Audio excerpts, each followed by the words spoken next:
I booked a private room, paid in advance, and sent out calendar invites for my birthday dinner. No one showed. An hour later, my wife tagged everyone in a family night. You know, there are moments in life that just hit you like a ton of bricks, moments that shatter everything you thought was real. For me, it was the night I saw my wife across a crowded restaurant, not with her girls, but with another man, a man I knew. In that instant, it wasn't just my marriage that crumbled, it was the entire foundation of the life I'd painstakingly built. Chapter 1. The cracks in the foundation my whole life I'd been about building. From a working-class kid in rural Pennsylvania, I'd clawed my way up, brick by brick, to own Holloway Construction, a company that specialized in luxury commercial properties across 3 states. My hands, calloused and strong, had literally laid the groundwork for my empire.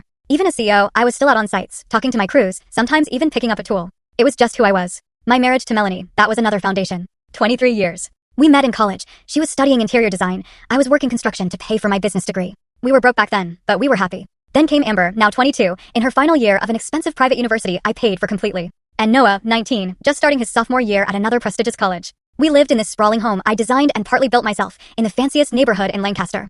I'd even provided a comfortable life for Melanie's mom, Sophia, after her husband passed away 5 years ago. Melanie drove a luxury SUV, and our kids never wanted for anything. But lately, I'd started noticing this widening distance. All those long hours I put into building the business, they'd created a gap. And it felt like someone else was filling it. Family dinners got quieter, conversations would just stop when I walked into a room. Melanie would shield her phone from me, and calls would end abruptly when I got close. Working late again tonight, honey? Melanie asked one evening in early October, not even looking up from her phone as I packed my briefcase. Big project in Harrisburg, the hospital extension. I studied her face, and it hit me. She looked almost relieved. Should be home by 9 o'clock. She just waved her hand. Don't worry about rushing back.